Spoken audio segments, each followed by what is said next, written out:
Good evening, everyone. Hag Chanukah Sameach. We can say that in Hebrew at least. And before we begin, I definitely would love to wish to each and every one of us that Be'ezrat Hashem, we should always celebrate Hagim, Yamim Tovim, Hag Chanukah, and all other holidays. And especially this Yom Tov, this Hag of Hag Chanukah, that should fill up our homes, our lives, our hearts, our families, full of light. Always a lot of light. Always a lot of sweetness, a lot of joy, a lot of celebration. And a lot of meaningful life. A lot of meaningful life. And as you know, in the Jewish world, there is, before every holiday, there is a need to stop and pay attention to what's the meaning of the Hag. Quite often, as I said in the other time, quite often it happened to us that because every holiday has many mitzvot involved in it, or customs that involve in it, we tend to pay a lot of attention to the customs, to the sufganiyot, to the sevivonim, to, on Rosh Hashanah, for example, I will never forget, there are a lot of people that are coming, they have a question about Rosh Hashanah. There is a halachically questions that they are concerned about Rosh Hashanah. What's your concern about Rosh Hashanah? Let me ask you this, when you do tashlich, do we have to have the fish? What if I had the fish and the fish died? Is that a problem for tashlich? Tashlich is a minhag. It's a custom. That's not the main thing of Rosh Hashanah. And quite often, because we are very busy with the practicalities, the mitzvot of the Hag, we tend to neglect or pay less attention to the true meaning of it. And the ultimate powerful question that we all have to ask ourselves before any Yom Tov, before any holiday, is when I walk into the Yom Tov and I walk out of the Yom Tov in the end of it, what is it that I gained or accumulated or earned throughout this Yom Tov that I did not have before? What meaning, what impact this Yom Tov did in my life? What did I learn? What did I gain? What did I have in my pocket now I didn't have before? Because it is true to say that if we walk into Hag HaSukkot and we walk out of Hag HaSukkot, the same way we walked in, we walk out, I don't want to use the word waste, but there is something that we are lacking. We're lacking the meaning and the contribution that this Yom Tov has to do with us. Especially, same thing with Hag HaChanukah. So basically the question is, what is the mission of Hag HaChanukah? Aside from sufganiyot and even adlakat nerot, or adlakat nerot is not a minhag. Adlakat nerot is a mitzvah. Don't confuse between the two. But what is the meaning? What's the deep, real meaning of Hag HaChanukah? Now, I want to do something a little different today and try to direct our attention in this journey we're going to do today to something very similar that I read in an incredible book of family therapy. Have you ever heard about Virginia Satir? Very famous family therapist worldwide. Virginia Satir. And she wrote powerful books on family therapy. Really great in relationships. Quite an awesome work that she did. And in one of her books, she has a chapter, is seeing the world from the fish view. What does that mean? In parenting, and we have here an expert, in parenting, quite often we see ourselves as, this is just an example, we see ourselves as the authority, we're the parents, we are the drivers, we drive the directions, the GPS, the destination of our children. And we are giving that to them. We are sometimes suggesting, sometimes ordering, sometimes commanding, all kinds of methods that we are conveying the messages from us to our kids. But in her work, she spoke about, she metaphorically used the fish into the fish tank. And she said, let's see the world through the fish's eyes. Like, how does the fish see the tank? Not how we see it, but how the fish see it. So she speaks a lot about try to see the world through the baby's eyes, through the kid's eyes. And it's quite fascinating. I'm not going to go into this work because that deserves hours and hours and hours and hours. But she's speaking about, imagine that just for the moment. When you have a baby, take a baby of 3 months old. A 3 months old baby. That size, little, nothing. Now, in ratio, size-wise, how many times this baby we are?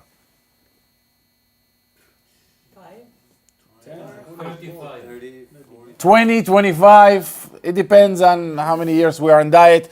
But generally speaking, there is 20 to 25 times, if not more, the size we are over this baby. Yes or no? Make sense? It's scary when you think about it. But let's think about it a little further. A little further than that. What's that? I said 4 or 5 times. Like, not 20. Baby is 10 pounds. 5 kilos. Look, if I'm 250 pounds, everything, size, weight, all of that. I mean, if this is 20 times, imagine me, now speak about us in that ratio as an adult. If I am 250 pounds, which I'm a little less, relax. Let's say I'm 250 pounds. Now let's imagine a human being multiply me by 20 times. What will be his size? What is he going to look like? Even bigger. Yes or no? It's going to be huge, magnificent, huge creature. Yes or no? Okay. It's 1,000 pounds? No. Way more. 5,000 pounds. You're talking about a huge dinosaur. Yes or no? So imagine this kind of human being, that size, is coming to us and pulling our cheeks and saying, hey, you're so cute. Can you imagine that size? Or this person is sitting above your head. You're going to be scared to death. So she's speaking a lot about how a baby sees the world. So imagine what he sees you as. From his perspective. He's trying to change the perspective a little bit because we go to the kids and we do whatever. Imagine you raise your voice on a child and imagine somebody 20 times my size come and screams at me. How scary that would be. So that's exactly the ratio the baby is looking to us. It's interesting. It's interesting. He doesn't know sizes, but that's... He doesn't know his size, so he cannot compare you to him or whatever. No, but he sees a giant. He sees a giant. With a little baby, I don't know. There is a lot of studies that says that if you want to communicate to a little baby, go to his level. 100%. Go to his level. Why? A little kid who is walking, 1 year old, oh, he sees us as giants. He doesn't need to understand the concept of size, but he does see sizes. He sees us as, monsters. It's not a human being. I mean, we're big. We're big human beings. So what I would like to do today is I would like to try to see the story of Chanukah through the Greeks' views, not through the Jews. Because through the Jews' views, it's simple, apparently simple. Like we said yesterday in the class, when you look at any Jewish holiday, every Jewish holiday is built out of 3 major components. What are they? Every Jewish holiday goes in this process. A, we were in trouble, they tried to kill us. B, we got out of it. And 3, let's eat. Let's celebrate it now. That's what it is. From our perspective, is apparently a little easier. But We're going to try to understand a little bit what the Greeks were, who are they, and what exactly they tried to accomplish with us. Now, in order to begin, I know that this Shabbat, Be'ezrat Hashem, we're going to read Parashat MIKETZ and Shabbat Chanukah. And Shabbat MIKETZ, Parashat MIKETZ and Shabbat Chanukah are getting along together since the time of the creation. I mean, at least since the time of Chanukah. But I choose to start a little bit with a small introduction of the story of Chanukah with the first two psukim of the Torah itself, from the very beginning of the Torah, Chumash Bereshit. In Chumash Bereshit, this is how the Torah begins. Bereshit bara Elohim et hashamayim ve'et haaretz. So far clear? והארץ הייתה תוהו ובוהו, וחושך על פני תהום, ורוח אלוהים מרחפת על פני המים. So what was the land like? והארץ הייתה תוהו ובוהו. Tohu is a wonder, vavo is emptiness. וחושך means darkness, על פני תהום, above the, how would you say תהום? Above the cliff. חושך על פני תהום, the darkness was controlled the land. ורוח אלוהים, and the spirit of הקדוש ברוך הוא מרחפת על פני המים, was floating above the water, more or less, you know, a Moroccan translation of English, right? This is a Moroccan English. That's as far as I can go.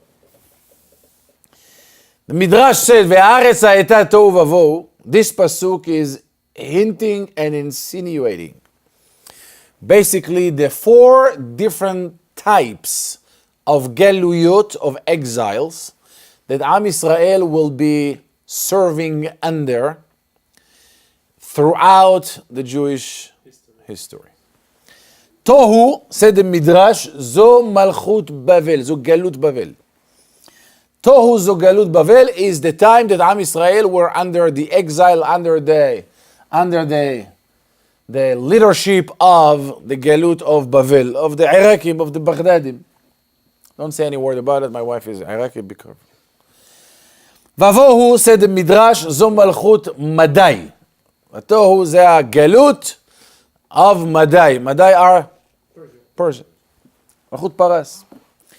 V'choshech zo malchut Yavan. V'choshech, this represents the exile under the leadership of the Greeks. Yavan. Al pene tehom zu malchut Edom. So that's what the Midrash says. So basically we know, we're not going to talk about Bavel, Madai, or Edom. We're going to talk about the Greeks.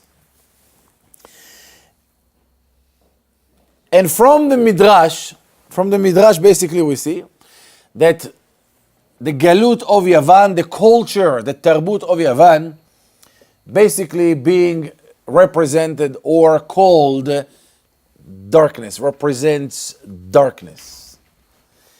And Am Yisrael represents what? Light, or lagoim. As we know, the pasuk said that when we learn, you know, as Jewish people, we have two separate kinds of serving HaKadosh Baruch Hu.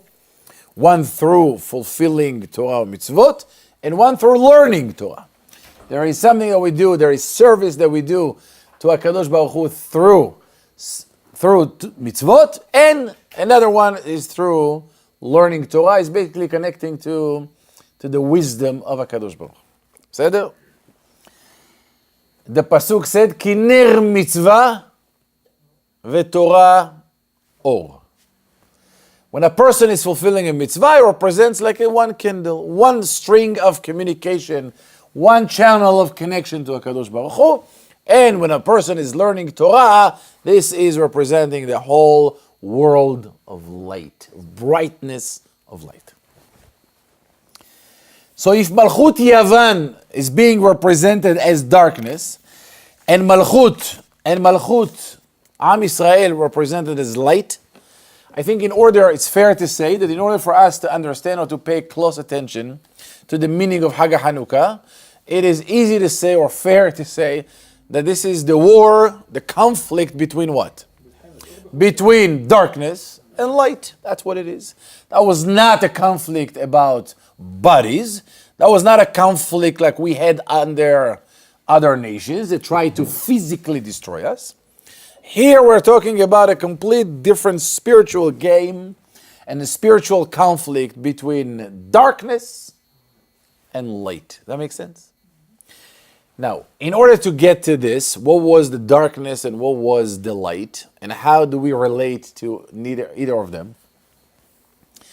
I would like to go through a little bit as a very, very quick background, and then we're going to go through some little journey to understand what really happened in Chanukah, what were the Greeks about, what was our role about, and how do we make sure that the Greeks belong to history and not to us today.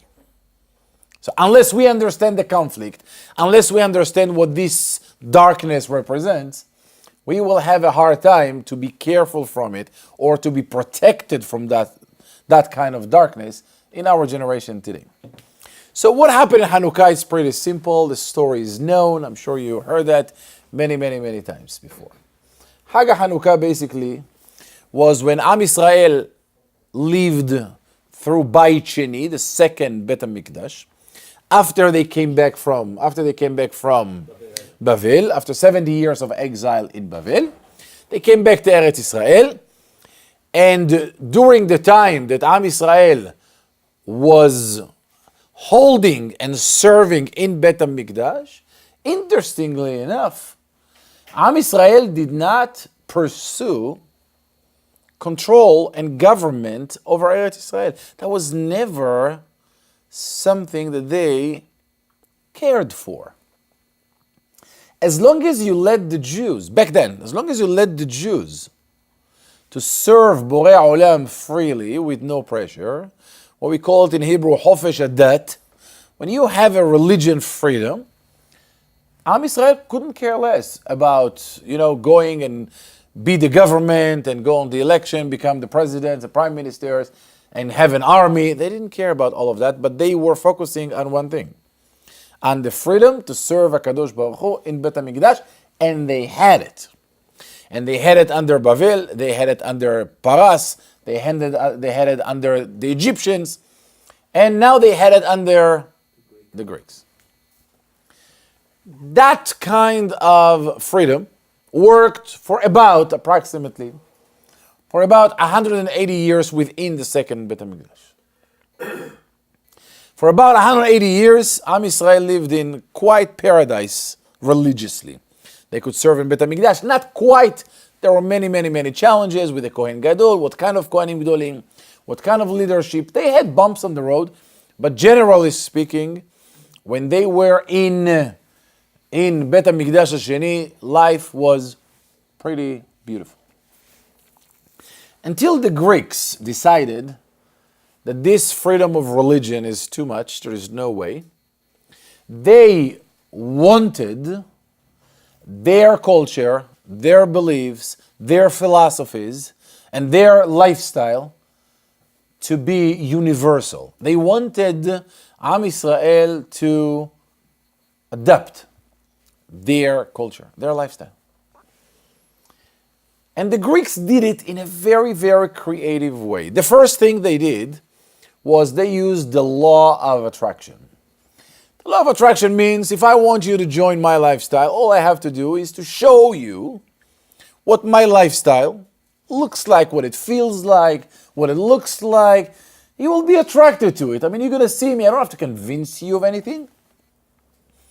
I don't need to dig into your brain and force you of any kind. All I have to do is just look good, feel good, be always happy and being attractive, which, by the way, it's not necessarily a negative method of anything. But that's what they try to do. When the law of attraction didn't work well enough, we'll talk about that kind of attraction in a second. But when the law of attraction didn't work, they started to put some rules, some laws. And when the laws didn't work, they went on a war. Meaning to say like this. Now let's think about it for a moment. When I don't know if you can relate to any of that in our lifestyle, let's try to pay attention to this. Is there anything that we know that we have in our life that we wish for others to have the same? Imagine we have some kind of a positive lifestyle that we have, that we feel that this is an important way to live life. This is like the real way to live life. And because we care about it and we give value to it, because this is important to us, we wish for others to have the same. It could be that we have those things. We have a very famous dietitian here. So some people have the desire, for example, to live and to eat healthy. Fine. But do we all agree that there is a huge differentiation between, I think eating healthy is important, I think eating healthy is a great value to life, is appreciation, the gift of HaKadosh Baruch Hu giving us our body, and we have to respect and honor it. All the philosophies behind that. I think it might be a possibility that we're going to go to somebody who is not and tell him, listen, for your own sake, for your own life, why don't you? We might go as far as suggesting. Listen, this is very important. Don't you feel like, we want you alive, we love you, we want you to live. Why don't you really start pay attention? Havad, Hazita, it's not really good for you. It's not healthy. We want you alive, we love you. Stay, please. We want to see you dancing in your grandchildren weddings. Like I used to go to one of the doctors years ago when I was almost 100 pounds more than I am now. And there's a great doctor here. He's a dietitian. I'm not going to mention his name because the end of the story is not as good. So I went to him and he took my blood test and all of that. And he looked at me. He was very serious, very, very serious face. And he looked at me and he said, listen, sir, you need to make a decision. I said, decision of what? He said, what do you like the most? What's your favorite food? I said, my favorite food is a pita with shawarma. With hatzilim metuganim on the top. 2 Diet Cokes next to it. That will make it.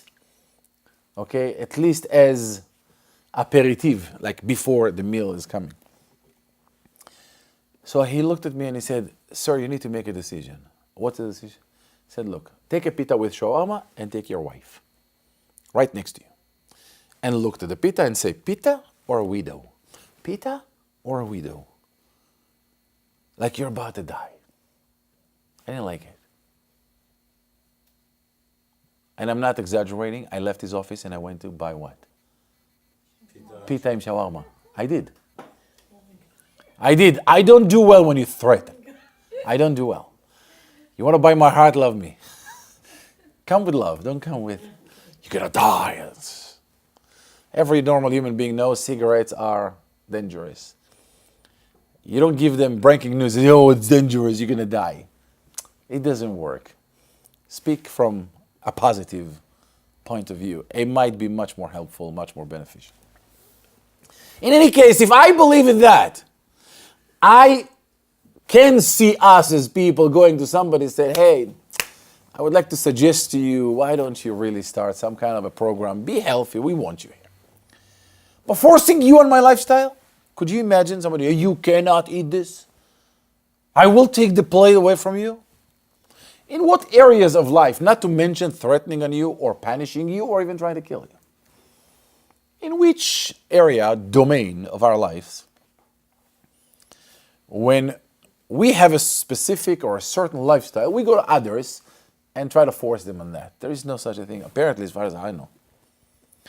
So when you do see someone does it, like the Greeks, when the Greeks did this, the Greeks came and they first said, let's create some kind of attractions around the Jews and we'll show them the beautiful life.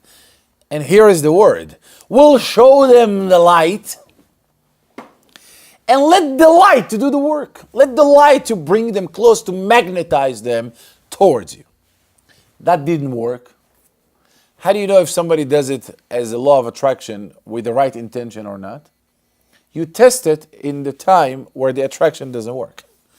When the attraction didn't work, they started to put some laws. כתבו לכם על קרן השור, כי אין לכם חלק ונחלה באלוקי ישראל. They took away Shabbat, they took away Chodesh, and they took away Brit Milah. So they started with laws. So that's another step further than suggestion or attracting you. When that didn't work, they started with trying to kill you, trying to destroy you. By force. And what happened was that Am Yisrael, the Yevanim, the Greeks, had a tremendous success in their journey. Tremendous success. Because now we have two groups. One group is the Greeks, called in Hebrew Yevanim. And we had the Jews who joined them, that we call them in Hebrew Mityevnim. The Jews that adopted the Greeks' attraction, their way of life, their lifestyle. Now we have the Yevanim and we have the Mityevnim. So the vast majority of Am Yisrael bought into their culture and their lifestyle. Until we know the story that in Hashmonai, the Hashmonaim, Baruch Atah Adonai, Eloheinu melech haolam she'akol niye b'dvaro. Matityahu HaKohen and the 5 of his sons, among other people that they gathered together, they decided no more Greeks, no more forcing us on a new philosophy of the Greeks. We're going to fight. And they fought the Greeks for 4 years. 4 years they fought the Greeks. They fought the Greeks, they won the war, whatever that happened. And we know, as we said in Ala Nisim, Me'atim, Neged Rabbim, Halashim, Wal Giburim, they were little. But they won the war after 4 years. It was a big miracle. It was a big miracle. And after they won the war, they came back to renew the service in Bet HaMikdash.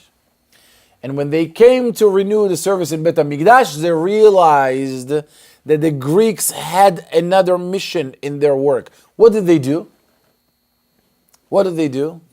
When the Greeks went into Bet HaMikdash, they made sure that something is happening. They had a concern that they were worried about. What did they do? They made the pure oil impure.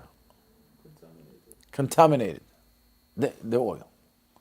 They wanted to make the pure oil impure. So let's think for a second, just for a second. Number one, if you have a philosophy that you carry the light and you enjoy life and life is a celebration and life is beautiful, enjoy it. Why do you try to force somebody else? Why? What are you trying to gain by adding more fans to your game? If the game is good, it will attract people. And if it doesn't, it doesn't. And on top of this, what interest do you have to go to Bet HaMikdash and impure the oil? What business do you guys have with the oil? Like, what is it? Put it aside for the moment, but keep it in the mind as a point of clarification requirement, if I may say it this way. So Am Yisrael are coming back and they find in Bet HaMikdash, they find one little jar of oil, of pure oil, Hatum b'chotamo shekohen gadol. And when they saw the oil, they basically lit the candles again, lit the menorah again. And even though they had a challenge, because they had a challenge, they had a concern that the amount of oil that they found was only sufficient for 1 day. And a miracle happened, and it lasted 8 days. That's more or less the story of Chanukah. And that's why we're lighting 8 days Chag Chanukah. Our Chachamim, l'shana haba, a year later, not that time, but l'shana haba, a year later, our Chachamim created 8 days of celebration, Chag Chanukah. They created 8 days of Chanukah for what matter? In order for us to have a chance, as Chachamim called it in a beautiful, proper Hebrew words, lehalel ulhoda'ah. להלל ולהודאה means, 8 days of gratitude and appreciation to Borei Olam for those 2 miracles. When and how do we mention that? The story of the Gemara, when the Gemara is telling us the story, the Gemara describes in Masechet Shabbat, the Gemara describes the story of Chanukah. As if we don't know anything about it, the Gemara used the words, my Chanukah. I'm not going to read the Gemara inside, but I'm going to give you just the gist of it. The Gemara said that my Chanukah, Maze Chanukah, Chanukah is basically the 8 days that we shall not give eulogy over anybody. We're not fasting during those 8 days. Why? What happened? The Gemara said, listen, when Am Yisrael, when the Hashmonaim came to fight the Greeks, after what they did, and they won, they went into Beit HaMikdash and they found a jar of oil that was last for 1 day, and miraculously it lasts for 8 days. So what miracle the Gemara is talking about? The oil. The Gemara mentioned the war, the victory of the war, in kind of a by the way thing. There is no emphasis on the war victory, but just the oil.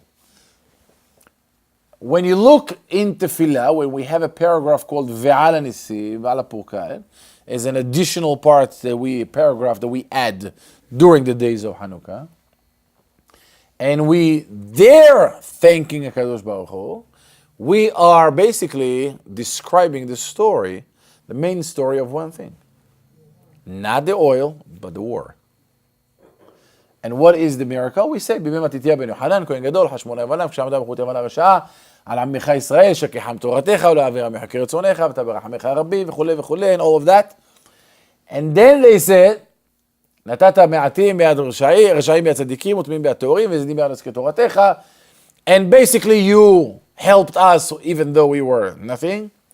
And we won the war. And after we won the war, there is just an additional ending to the story. ואחר כך, just as if you never heard before, ואחר כך באו בניך לציון ביתך, אפילו תרלב, והדליקו נרות בחצרות קודשך, וקבעו שמולת ימי חנוכה אלו בעלי עבודה.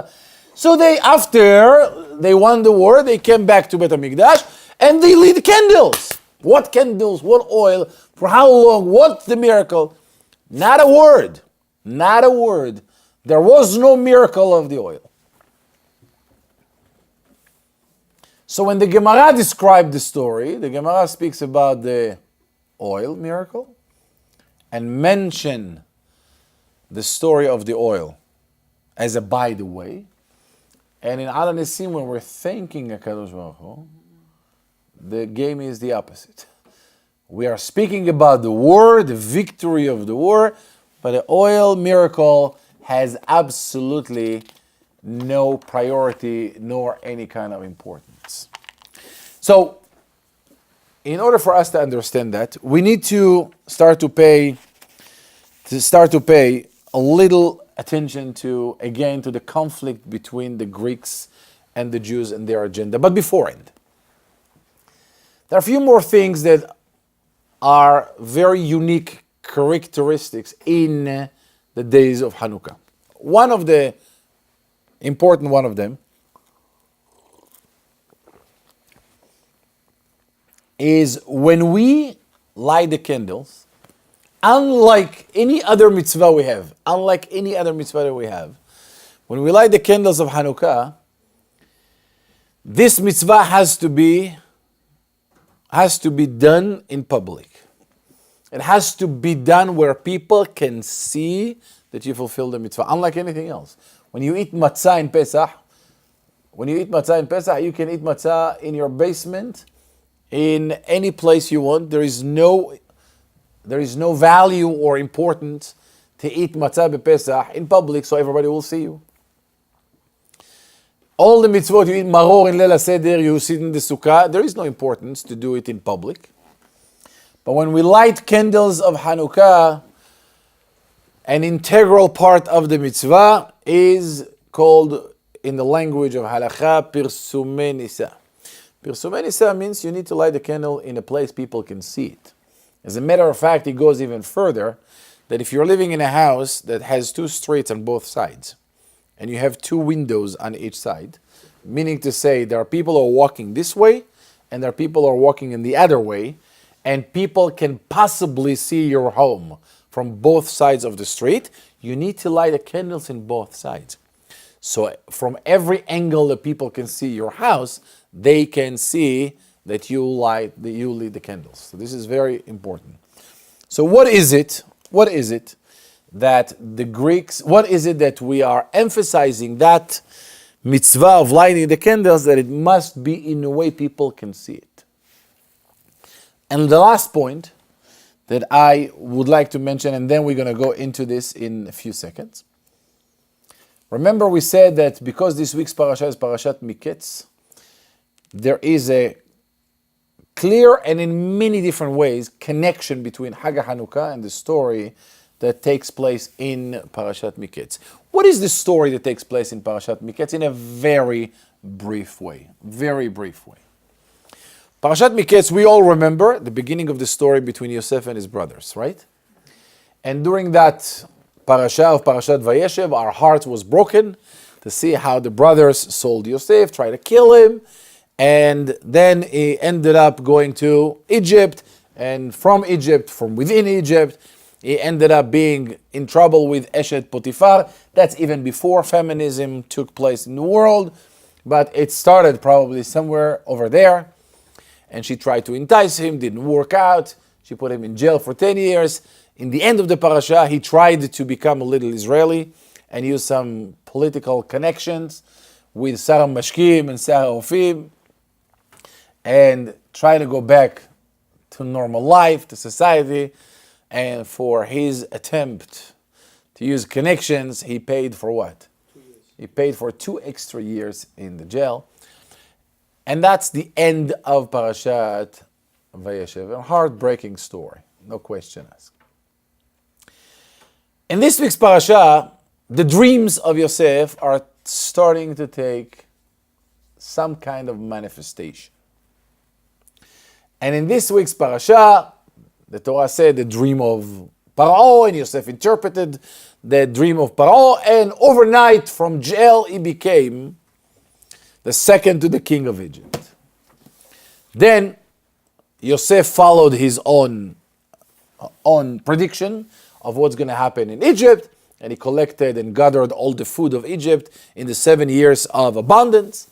And then there is famine in Eretz Israel, and Yaakov Avinu is sending his children to go to Egypt to get some food. The brothers are going to Egypt, and before they blink twice, they see Yosef. The Torah said, "Vayaker Yosef et Echav vehem lo hikiruhu." Meaning to say, when they came, Yosef recognized them. They did not recognize him. And we all know the story that Yosef started to accuse them. You are meragelim, you are spies, you're this, you're that. And they said, no, we're not. Yes, you are. No, we're not. And the whole game. And he told them, who are you? And they told him, we have an old father. And shenem asar achim alachnu. We are 12 brothers. Ahad enenu. So one of them, we don't know where he is. And the other one is with our father. And that's the story. Yosef said, not a problem at all. You have another brother at home? You need to prove to me that this is true. So I need to take one of you, keep him here as a little deposit, as a little collateral. And then, when you bring your little brother, I will release Shimon back to you. I'll give you food and life is beautiful.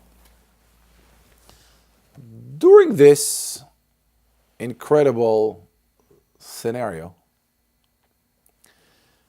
the Torah said that the brothers did something mind-boggling. The brothers did something unheard of.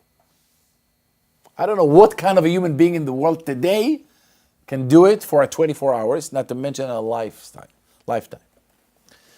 The brothers looked on the situation and realized that they are in trouble.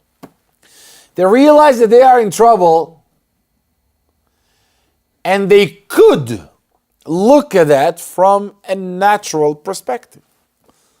What do you want? All Arabs are the same. This Yosef, probably his name there was Yusuf, and this is just a bad guy, anti-Semite, hate Jews, we look religious Jews. He doesn't like us. And look what he's saying, he's accusing us for spies, he's a bad guy, terrible guy. Guys, let's try to find some kind of a solution. We can destroy this guy. We can try to do something to take care of him. They could look at the situation from a natural perspective way, but they chose not to. Because the holy brothers of Yosef, the sons of Yaakov Avinu alav shalom, they realized something very simple. And this is fundamental to all of us. Nothing, and absolutely nothing is happening in our lives in a natural way. Anything that is happening to us has a direct connection to the hands of HaKadosh Baruch Hu. There is no accident, there is no coincidence, there is no mikre. Every single thing that happens is from Borei Olam. That's a fundamental emunah, which, by the way, there are many, many nations have the same belief.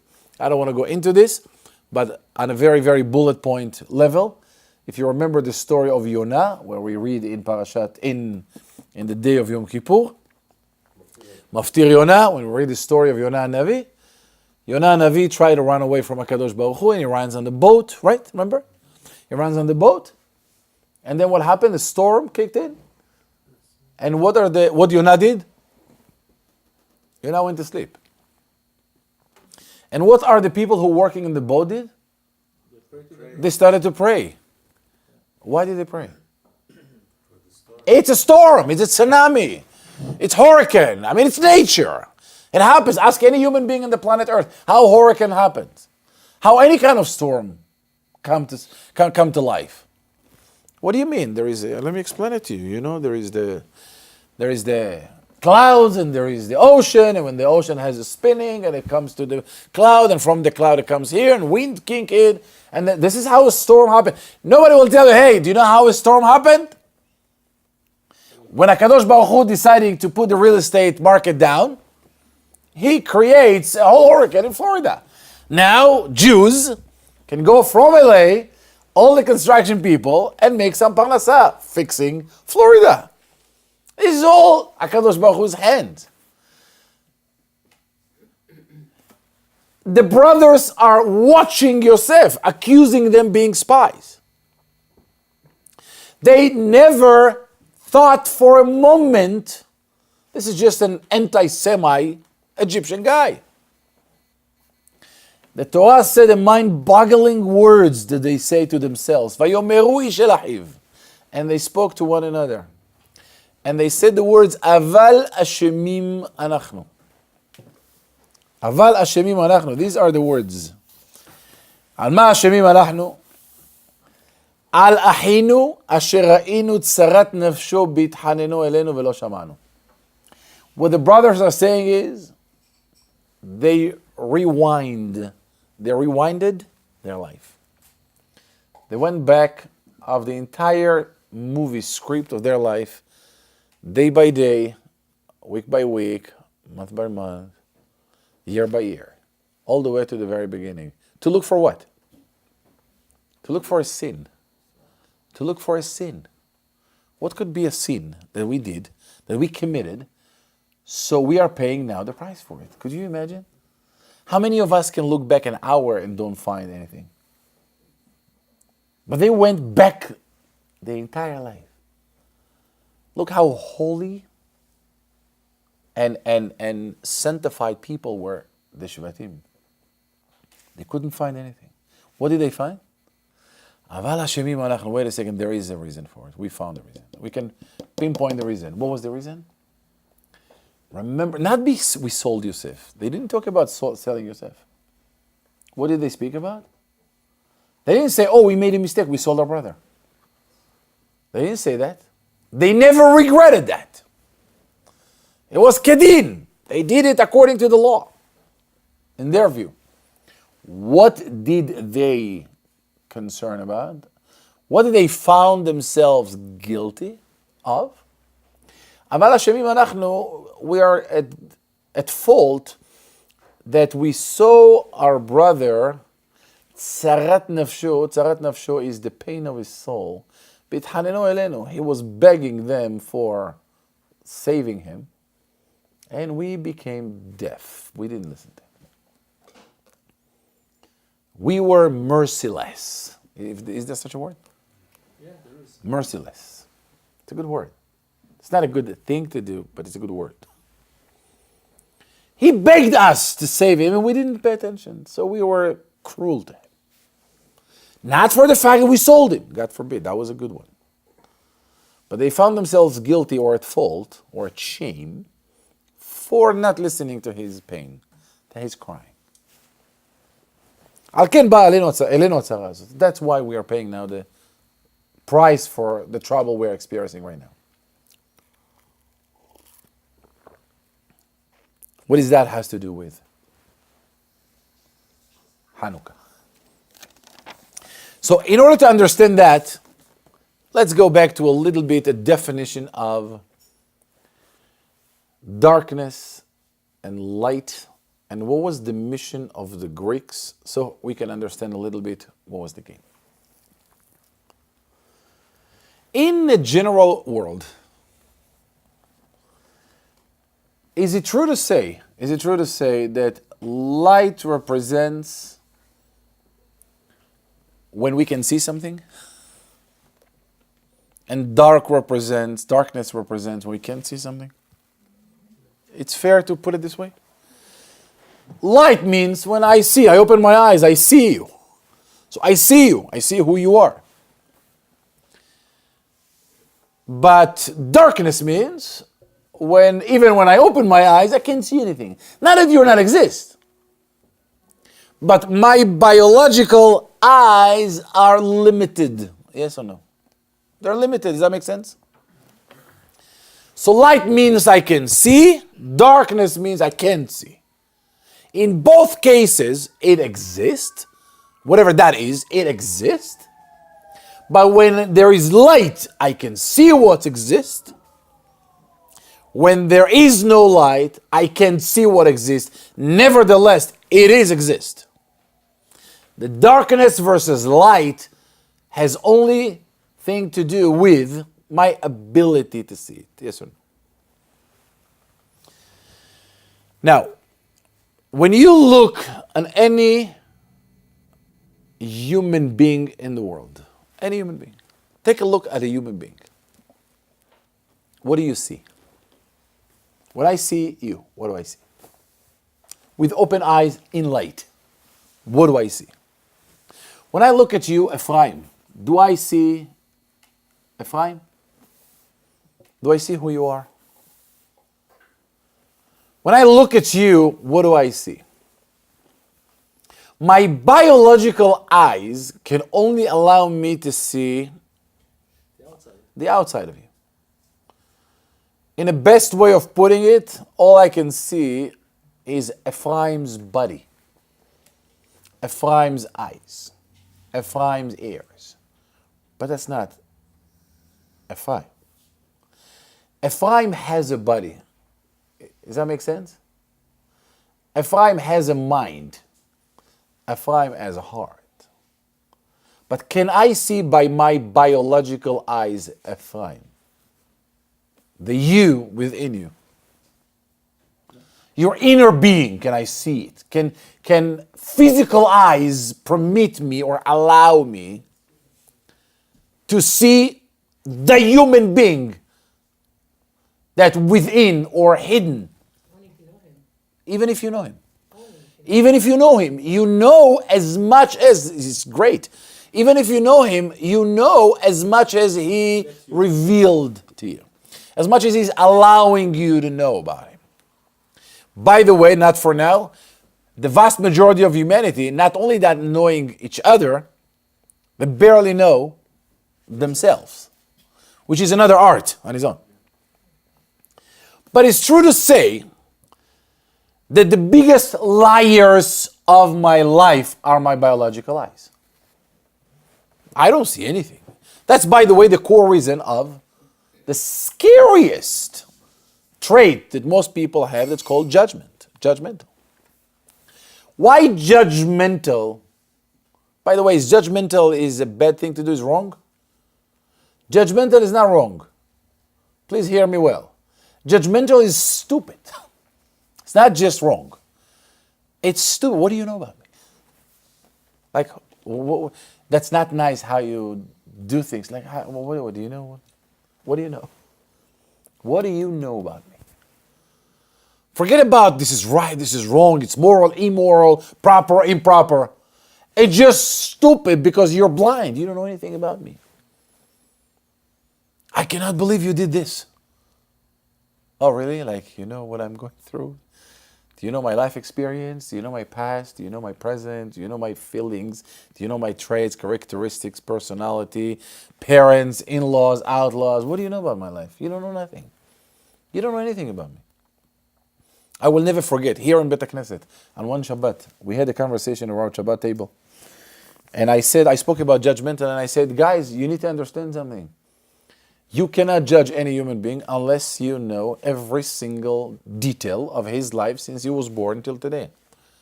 And somebody got angry. I cannot forget this. Somebody got angry at me and said, in that case, you can't judge nobody.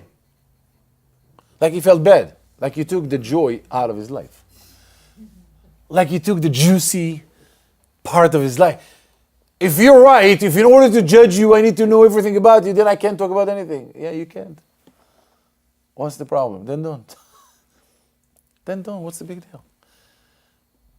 I guess it's too juicy and it's fun for a lot of people to dig into your life knowing nothing about you. Nothing about your life. Who are you to judge? I'm sure you heard the story. It's a very famous story. So there was this guy in Seattle, Washington. You know, Seattle, Washington is basically the headquarters of, aside from Microsoft, relax. Seattle is the headquarters of Starbucks. Starbucks never started as a coffee shop. Starbucks is a culture. And if you ever want to feel the culture of it, go to Seattle. It's an incredible place, beautiful place. It's raining only once a year from the very beginning all the way to the end. Great place to be. We used to live there for 3 years. And the story is about this guy. Now, the reason I'm saying it's culture also is because when you go to Starbucks in Seattle, most of the Starbucks there, by the way, I speak Starbucks because I love it. I have very good memories in Starbucks. On my diet now I can't, so I miss it. I can only go there for a glass of water. Terrible. But back then we used to enjoy the grande vanilla non-fat latte, you know, with some... In any case, over there are couches, there are workspaces, you can work on the computer. It's a really, really beautiful place. In any case, Sunday morning, America, 7 a.m., Seattle, Washington. There was this old man who goes with, have you ever seen the Seattle Times? Like LA Times on Sunday. It's as thick as half of the Shas, you know, it's a really thick thing. And this guy goes there, and Starbucks is 7 o'clock in the morning in Seattle. If we have to compare it to some feelings, an atmosphere is something like a library. It's quiet, you drink your coffee, you read your newspaper. Just a really, really quiet thing. So this older guy goes there, and he's reading the newspaper. Venti vanilla latte, and he's reading the newspaper. All of a sudden, it's a very famous story, by the way. It could be that you heard it. A lady with 4 kids, 4 little kids, walking in, celebrating, jumping, happy, excited.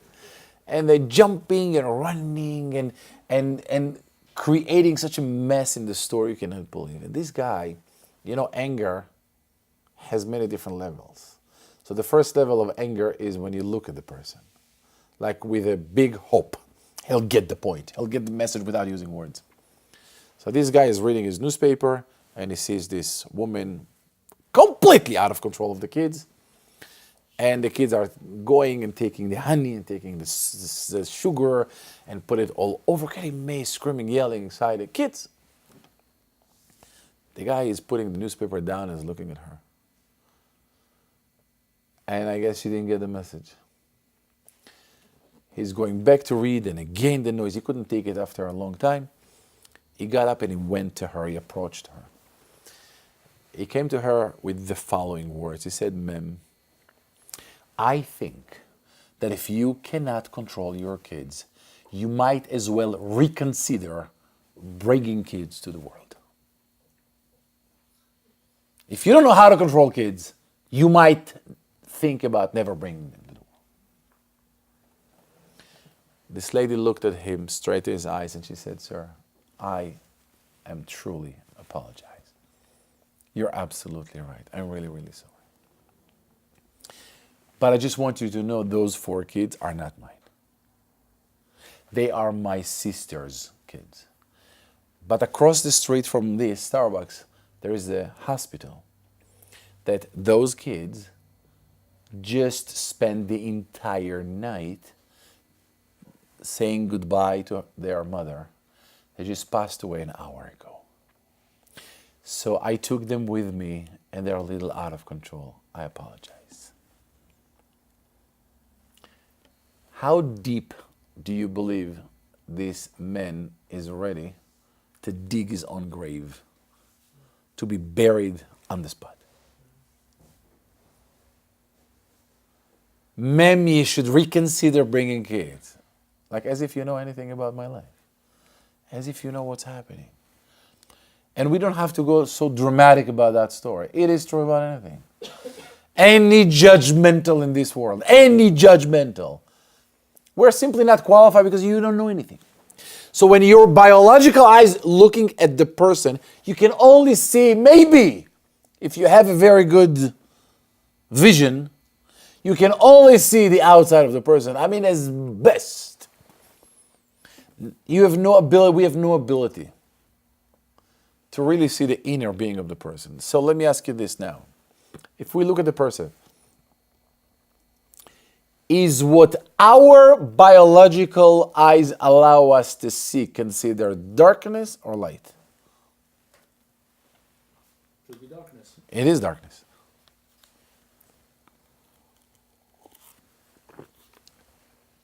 The light will represent our ability to see the real you, the inner being of you.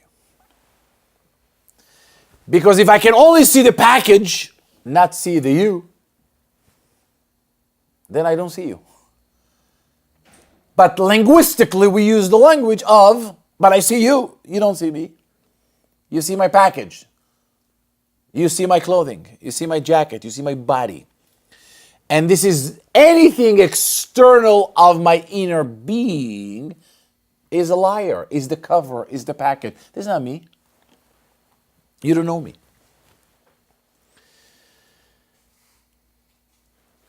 A blind person see with an open eyes an object and feels that what he sees, it is the object. This is what there is. What I see by my eyes about you, it's who you are. And it can go both ways, by the way. It can be in a positive and a negative way. But in any case, you cannot see the inner being of the person. The Greeks had a very, very simple philosophy. The Greeks sanctified the outside of the person. The Greeks, basically, their entire philosophy was, let's serve, that's the key word, let's serve the body.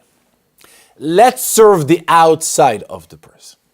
Let's create all kinds of entertainment, movies, sports. Let's enjoy the outside of the person.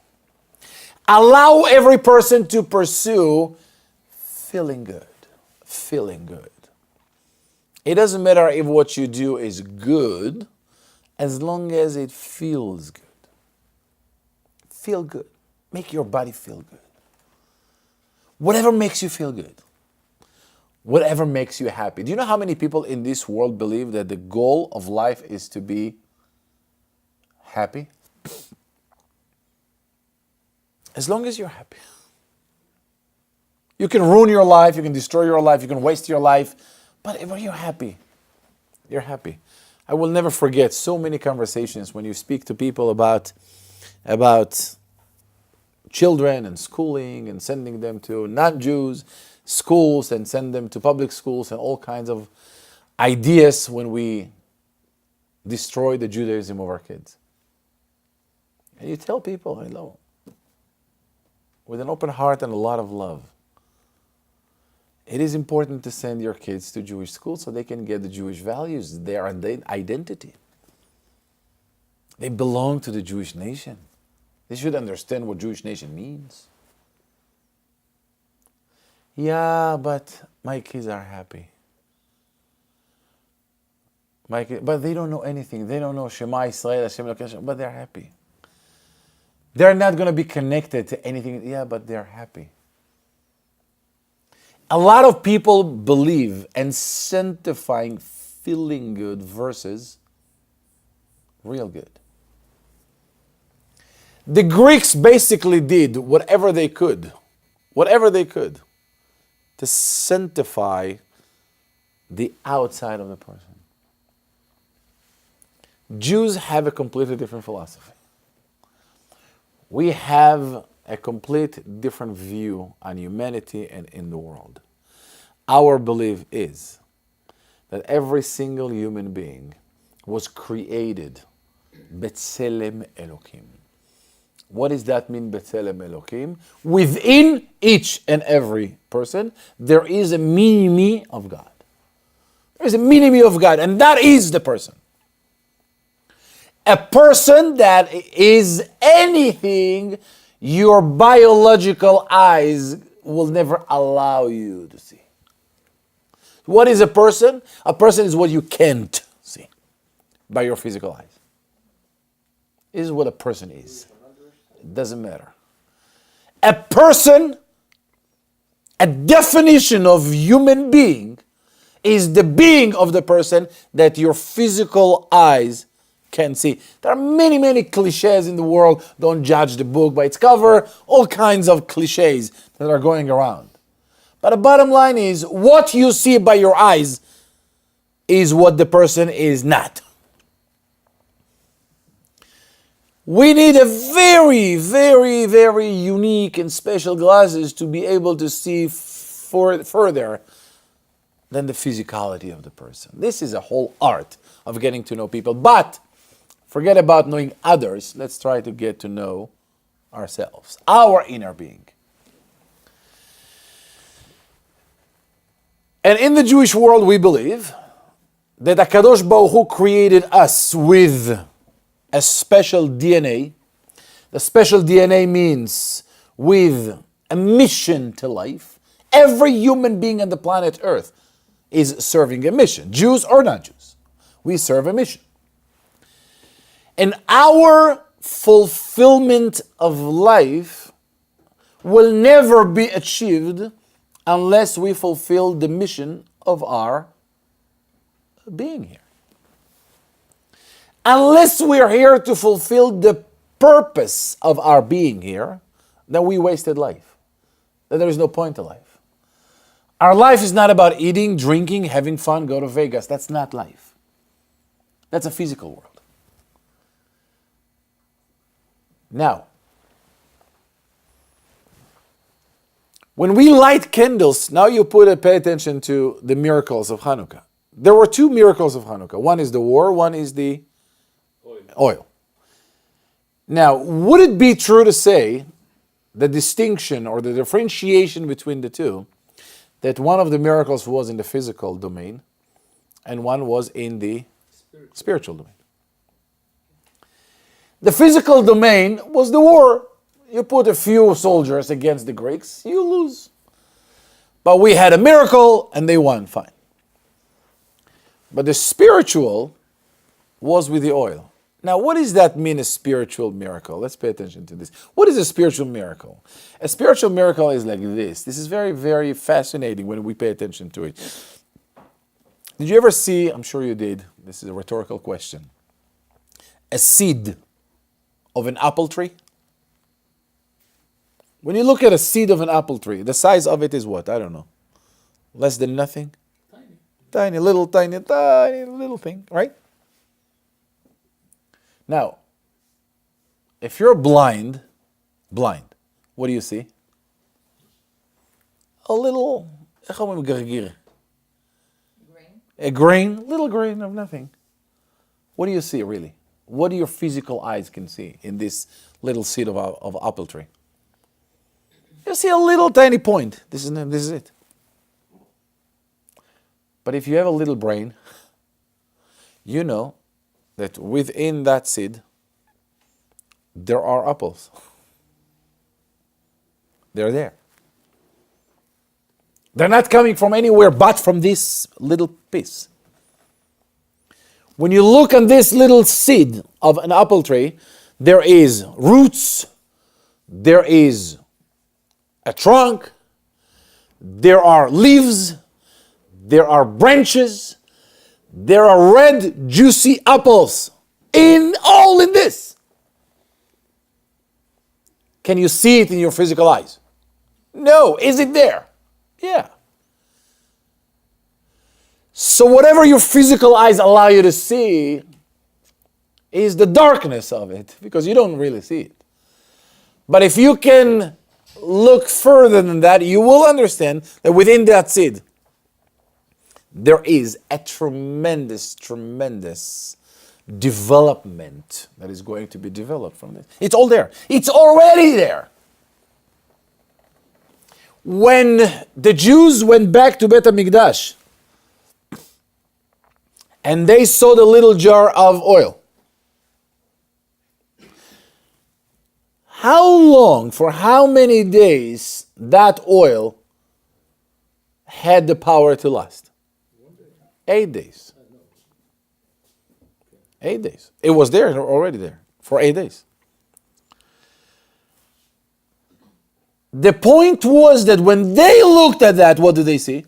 1 day. They saw 1 day, because physically, that's all there was. They were right. There was a miracle. But what is a miracle? What is a miracle? The miracle is already in. You have no ability to see it. You call it a miracle. The real thing is that we are being impressed of the miracle of Chanukah. Let me make it straight, as simple as possible. The fact that we all right now are breathing is not a bit less miracle than the next Chanukah. I will never forget when I went with my wife for ultrasound when our oldest son was a little baby in the stomach. We went to a hospital to have ultrasound. And you know, when you look at the ultrasound, if you're not professional, you don't know what they see. But they know what they see. I don't know how. I guess they are less blind than we are, average people. But they do see. And I will never forget, it was a frozen moment for me. When I said, is everything okay? She said, yes, everything is okay. I said, where's the heartbeat? So she showed me a little tiny tongue that goes like this. Did you ever see that? I said, that's the heartbeat. And immediately I thought, where is the charger for this? Where are the batteries that keeps this moving? Who makes that move? Do you know what happens if this will stop? Take a break for a minute. It's express delivery to the cemetery. If that little tongue gets tired. That's what it is. How is that moving? They're not connected to nothing. And this is one point. Speaking of miracles, Chanukah was the biggest miracle. Every single second. Every single second is a miracle for us to live. Like we separate nature and miracle. It is a miracle. Every single second is a miracle.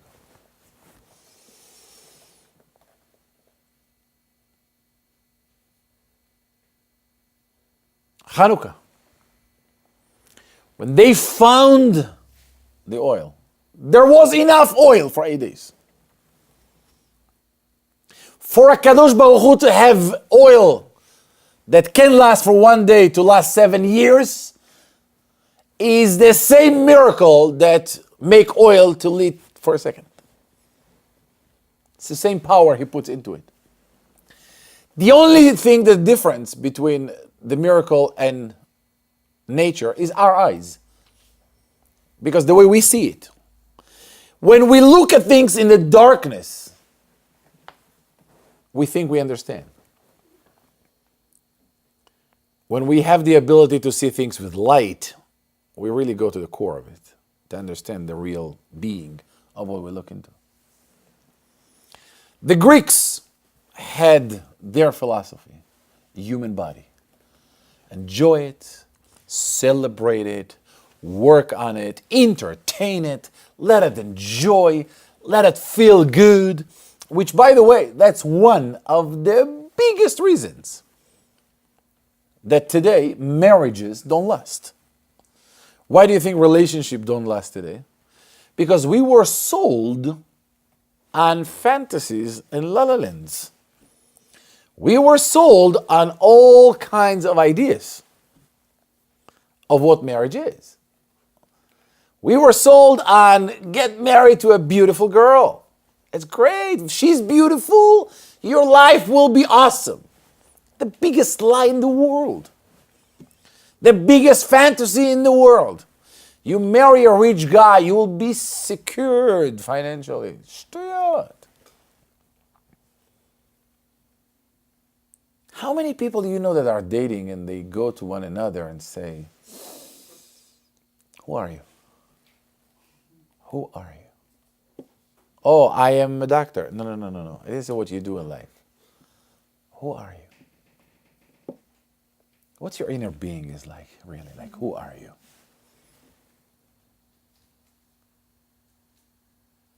What's your soul like? What your aspirations are? What your dreams are? What your characteristics? Who are you as a person? When you connect to the real being of a person, do you think it makes a difference what this person look like? Zero. Absolutely nothing. Absolutely nothing. When you really connect to the real being of the person. And here is the final thing. The Greeks we might consider them as evil. Stupid they were not. The Greeks knew the secret of all secrets in the universe.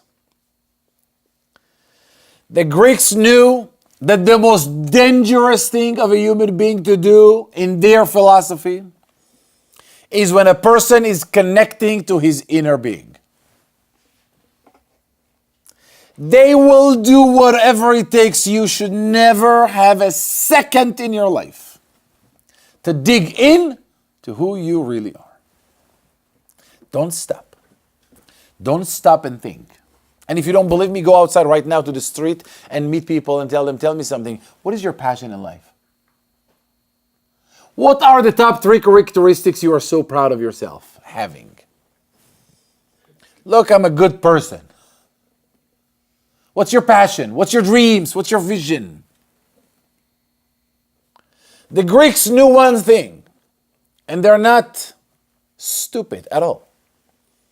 They knew that in order for them to prevent you from taking the time, looking in your own inner being, they must entertain your out being.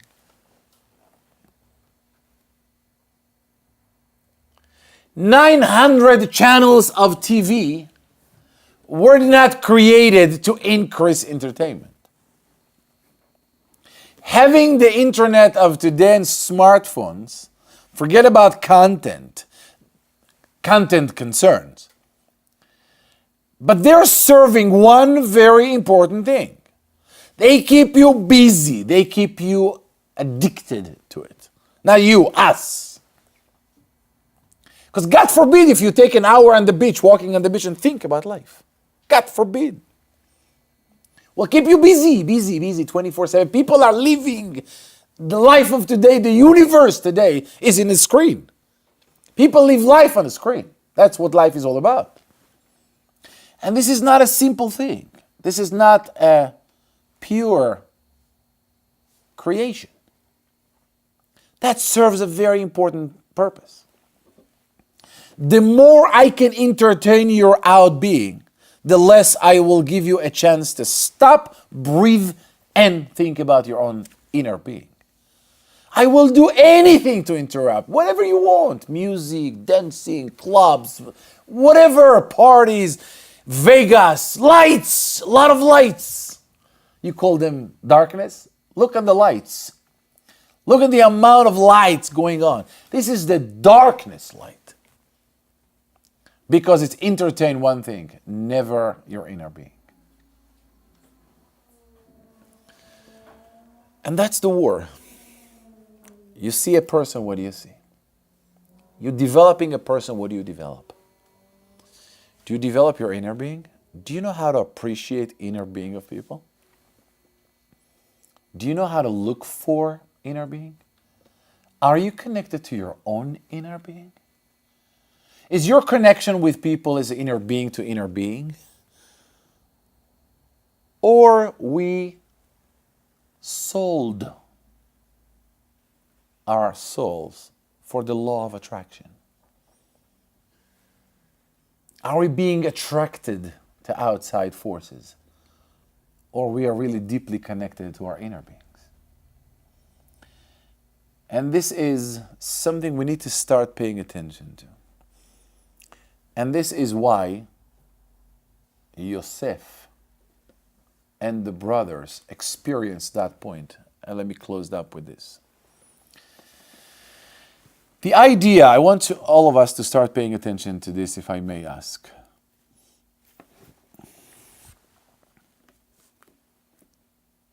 Serving our inner being, developing it, entertain it, invest into our inner being. Having a vision, having a dream, pursuing a dream will be one of the biggest challenges a human being will ever have. Because understand that anytime you're trying to have a vision and pursue a vision and develop a dream, you will find every human being around you with one powerful force to put you down. You can come up with any dream you have. People will find the place out of love to bring you back to what they call reality. Be real. Stop, come on, be real, be realistic. I have a dream, I'm going to create this, I'm going to create that, and I'm going to change the world, I'm going to leave a signature in the universe. I will create something magnificent. Stop fantasizing. What are you talking about? You're dreaming big. What are you talking about? Be realistic. You know these speeches. Get to work. Get a job. Secure a salary. Be relaxed. And enjoy life. In a proper English, die. Just die. Most people in the world will do anything so you will die. They will never let you fly. Ma pitum shuga, you crazy?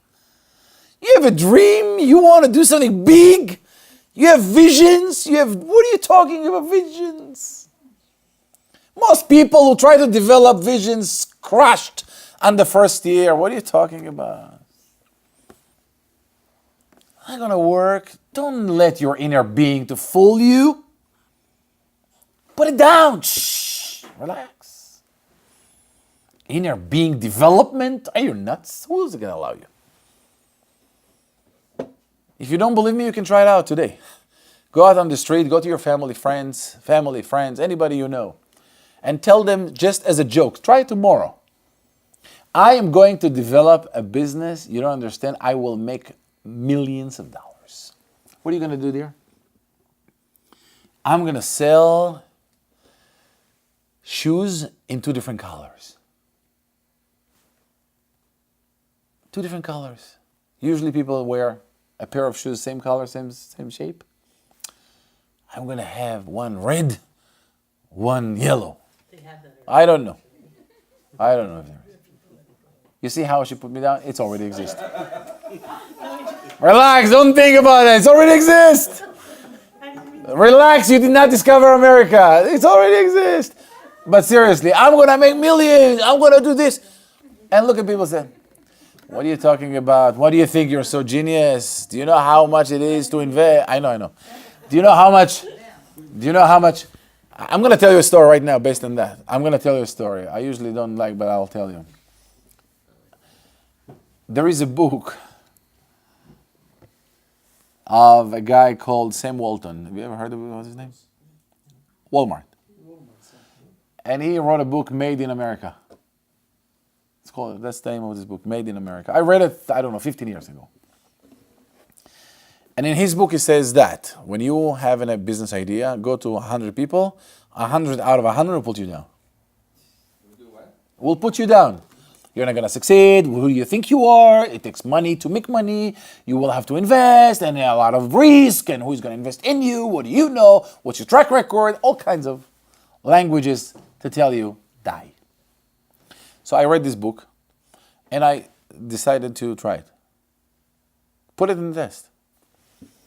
I went to Ralph's, true story. I went to Ralph's and I came back home with a box of something inside. So I went to my wife and I said, Sari, I found the way. We are going to be billionaires, not millionaires. Billionaires. Relax, it's all in this box. What is this? What did you drink? You crazy? What happened? I said, don't worry, we're going to be billionaires.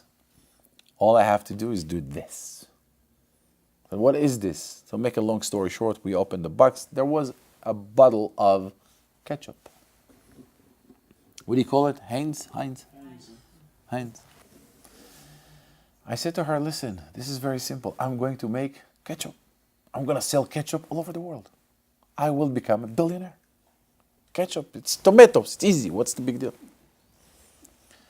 She looked at me with such mercy eyes and she said, I don't know what you drank before you came home. What do you know about ketchup? How are you going to sell ketchup? Stay, Rabbi. Just relax. That's what you know how to do. Well, ketchup. Who's going to buy your ketchup? Where are you going to make ketchup? What do you know? Make a long story short, she made it so dark for me. I said to her, listen, do you know this bottle? Do you know who made this company? Mr. Heinz? He's a billionaire. But I want to tell you something. He's a very, very lucky human being. She said, of course he's lucky. He made billions. I said, no. He is lucky because he didn't marry you. Because if he would, no, this is a funny way, don't worry about it. I'm still married, 28 years, so relax. So he's very lucky, he didn't marry you. Could you imagine if he would be married to you? He'll come with the same idea. You're going to tell him the same thing. He will never become a billionaire out of making ketchup. 100 of 100 will put you down. Human nature. Especially from people that never did anything and never accomplished anything in life. Because small people love to be surrendered with small people. They will never allow you to be big. Your inner being should die. Your inner being has no right to live. Keep your dreams in the box, in the dream. When you wake up from the dream, be normal. Be like everybody else. Be normal. Rabotai, be normal means die and be in darkness. But if your idea is good, you don't need to talk about it. You just do it. Yeah, but usually we like approvals, we like support. No, I agree with you. No, I completely agree with you. If you have a good idea, just go for it. But usually what happened, I said a line that I believe it's true. The key to be a successful human being is depending on your ability to be deaf. Just don't listen to people. Don't listen to people. Yosef HaTzadik is coming to his brothers with dreams. Remember that now. He came with a vision. He came with a dream. I'm going to lead the world. I'm going to create Mashiach. That's me. I have a dream. The brothers are looking at Yosef right now, and they see that they are in trouble. And this is exactly what they said to themselves. They looked at themselves and they say, Aval Hashemim anachnu. We are at fault. We're at fault of what? Al achinu, for our brother. Asher ra'inu tzarat nafsho. What does that mean? We saw his soul pain. Not going to the pit, not going to the bowl. Asher ra'inu tzarat nafsho, when he came to tell us the dream or the dreams, do you know what he was doing? He was sharing his inner calling to life. He wanted to live. He wanted to pursue his dreams. He wanted to pursue his vision. He wanted to accomplish. He wanted to be alive. But what did we hear? Bitchaneno elenu, when he begged us, listen to me. Listen, I have a dream. Listen to me. And we looked at that as we heard him in a different language. We heard, what does that mean about us? We heard him saying, you have a dream to grow. That means we are small. Hey, sir, wake up from the dream. Be normal. Be like everybody. Come on with dreams. Can't do anything out of dreams.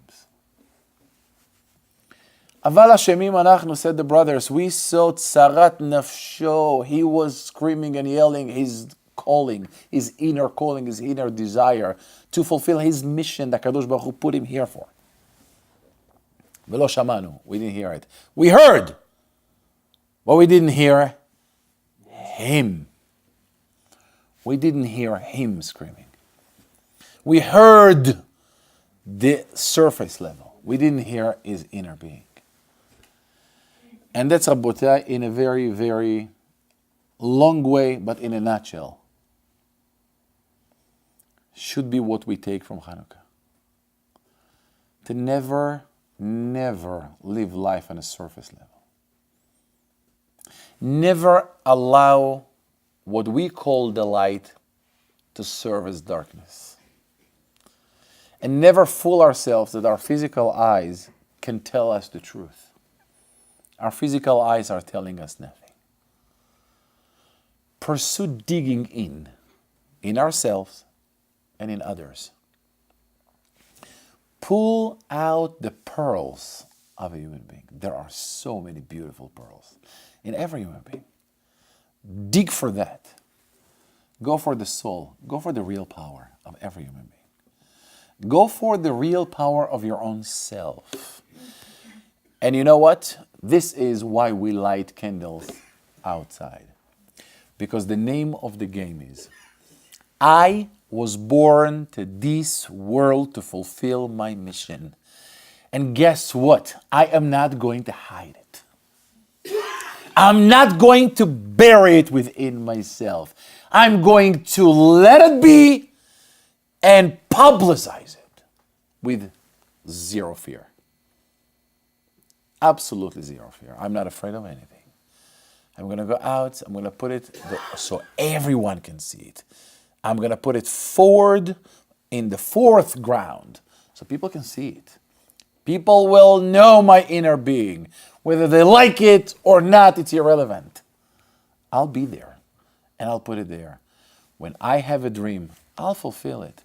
If small, little, tiny people don't like that, go surround yourself with bigger people. Go surround yourself with people who can be there to support your dreams and take them to where they belong.